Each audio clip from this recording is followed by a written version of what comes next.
Chapter 8. Why Christ Consciousness? If the ability to manifest isn't enough, there are several more reasons to seek Christ Consciousness. Creativity.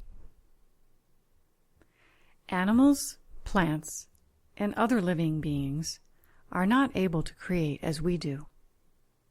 They have prescribed roles in the natural world, from which they are unable to deviate. An apple tree cannot choose to create other than apples, and a deer is made a deer by the source. It has no ability to deviate from that template. In contrast, humans have a role as creators on earth. Our free will gives us the right and responsibility to create as we please, without divine dictates determining what we create. It is entirely up to us. Jesus speaks of this when he says, "How can God energy get into expression except through man? There is not another organism upon the whole earth that can vibrate at the same rate or frequency, and in consequence it is so highly organized that it does perceive, then generate and transform the supreme energy, which enables man to express God to the whole world. How can this be done, except through the highly organized and perfected body, which is when you are in full control of that body?" In August of 1998, I got a channeled reading from Martha, who later became a good friend. In preparation for the reading, she asked if I had questions for my spirit guides. Aside from my questions, she suggested I ask, "What is my greatest gift?" I was on a road trip with my husband when I received the channel. The guides told her that I was an artist, and that I was psychic, among other things. This was news to me. I was so eager to try out being an artist that I couldn't wait to get home. We stopped at an art supply store in some small town in Maine that same day, and bought a pad and some colored pencils. I put the bag of art supplies on my lap, and for the entire day I would place the bag on the dashboard as I got out of the car, and upon my return I would put the bag on my lap. It was almost as though I had found a part of my creative self and was not willing to let my connection to it out of my sight. In the weeks afterward, I started to draw and then later to paint, and I discovered I loved it. As I got ideas for painting that had some expressive message in them, I became energized and needed less sleep in a way I had never experienced before. Creativity came roaring up through me as my love for the earth found expression through paint. These paintings are of a different quality than ones I did of commonplace subjects that had just caught my eye. I realize, in retrospect, that this energy was the creative arm of the Christ within. Heightened creativity and energy are also a result of Christ consciousness. Engagement with the world, in whatever field you are inspired to express yourself in, takes the creative expression of the Christ within outward into manifestation. Divine inspiration is both a personal and commonplace expression of what fills you with joy, and it is the cutting edge of consciousness experiencing and evolving through us. Divine inspiration. Stop here for a moment and think about the people that you admire, whose creations and lives have expanded the world in some way. Perhaps they were divinely inspired to create or live as they did.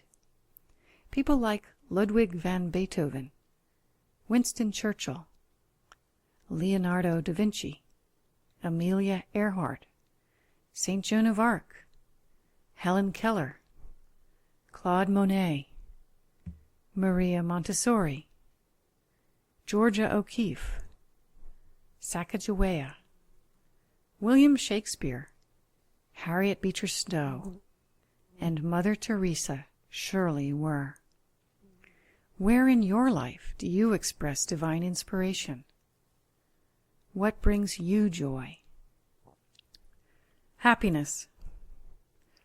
Regardless of our circumstances, the gift of a body here on the earth at this pivotal moment in time is a treasure.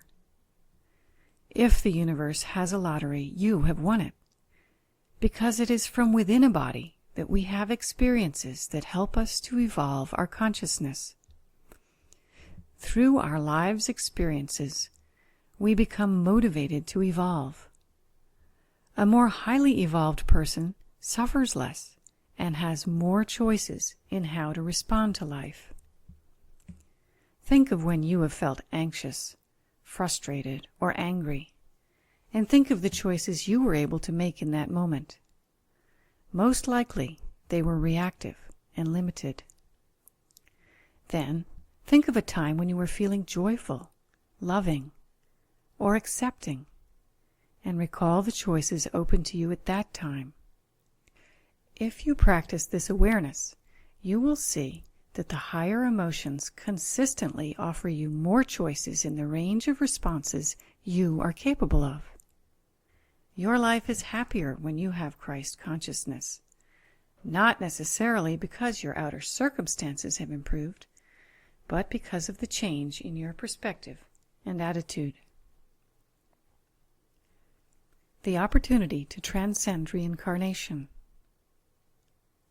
We all elected to be in bodies here on earth because we are awakening to knowing ourselves as all being one, and thus freeing our Christ selves from their prisons within our previously unconscious human forms.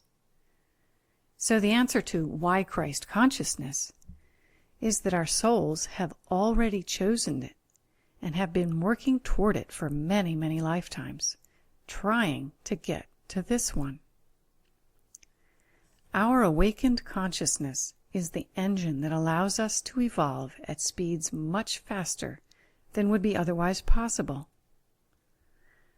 Without awakened consciousness, we create karma, which, like cement shoes, holds us in the cycle of reincarnation for lifetimes.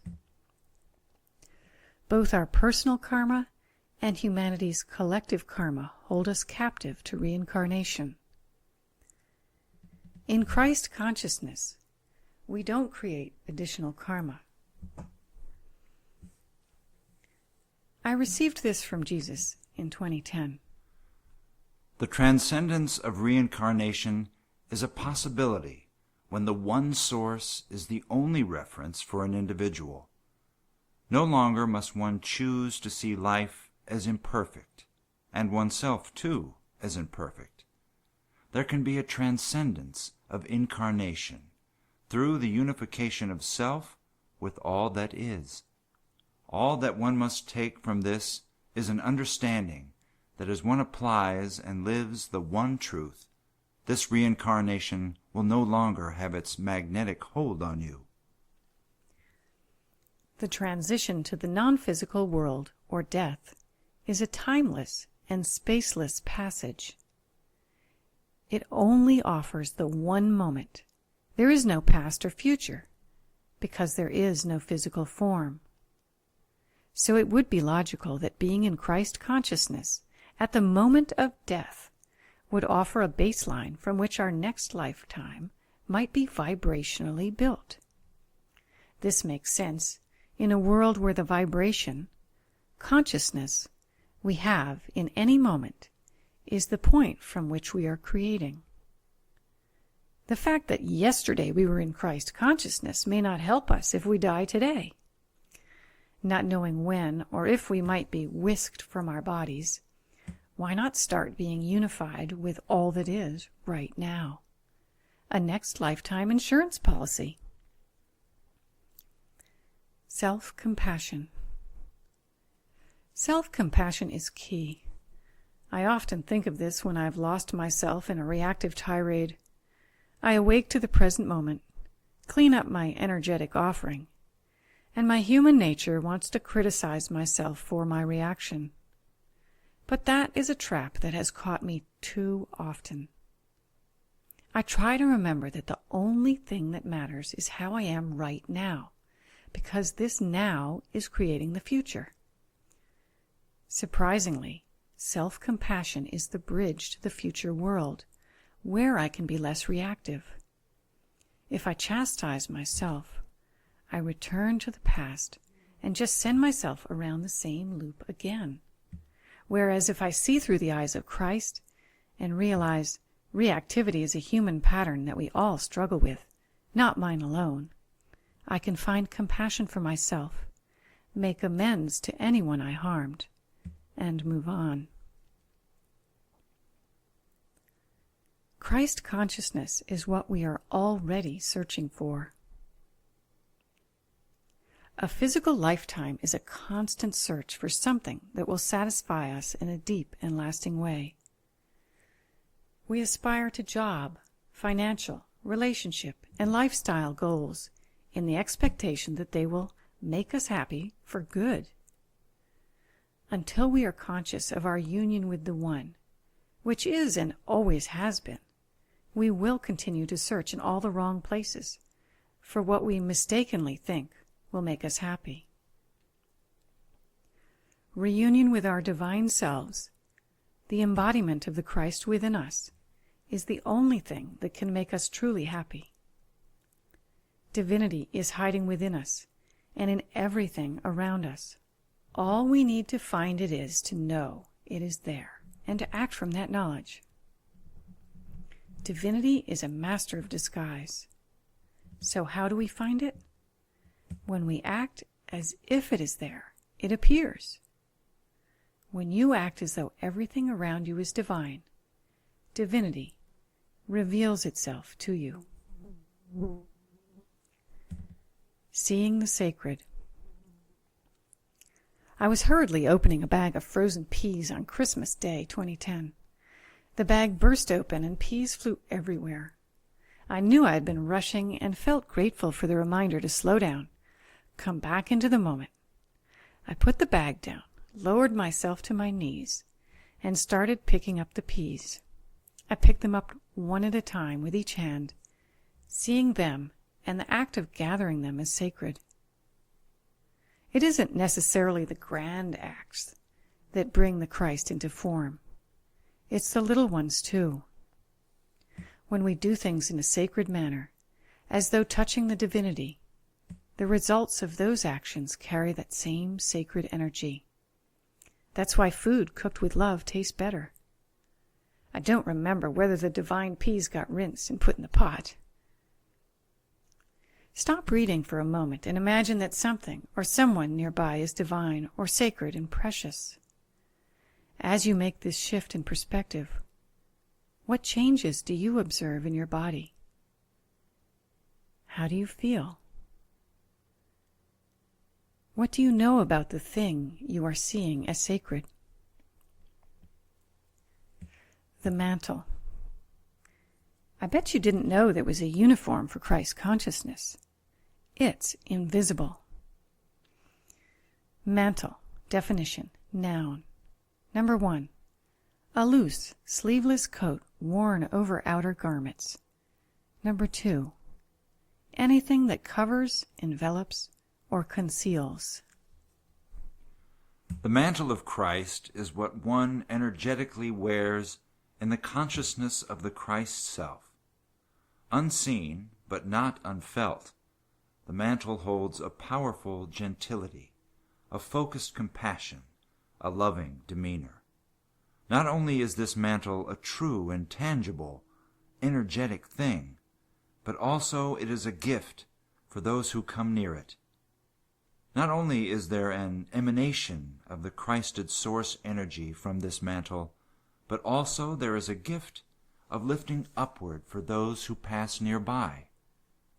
What this means, in effect, is a rising of energy in those who are in proximity to this energy. The real issues that occur for one in this consciousness are clarity, oneness with all, the inhabiting of the present moment, and the expression of one great organism of life.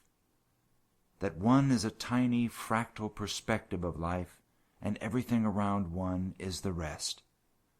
the one organism is not only made up of humans, but also trees and rocks and plants and animals, and the energies that hold them and are behind them. One can't really claim the mantle. The process of embodying the Christ consciousness is not like an acquisition, which is hard to understand. I speak from experience. It's the opposite. One does not acquire it. One strips and becomes empty to uncover it, discovers it, and set it free. One surrenders to allow it to manifest. One sinks down into him or herself so deeply that the outer shell hiding the deepest self collapses through lack of feeding and support.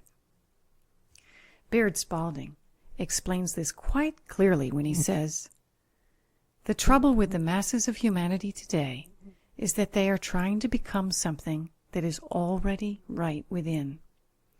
We are seeking and searching everywhere outside of ourselves for God, attending countless lectures, meetings, groups, reading innumerable books, looking to teachers and personalities and leaders, when all the time God is right within. If mankind will let go of the trying and accept that they are, they will soon be perfectly aware of the reality." In summary, the reasons to choose Christ consciousness are heightened personal creativity, the chance to assist God energy to get into expression, greater happiness, and more choices. Christ consciousness also brings the opportunity to transcend the cycle of reincarnation when we finally identify ourselves as the one source. We also find the deep satisfaction of having discovered what we are truly looking for. And last but not least, the mantle, our energetic gift for those who come near it, as Jesus said.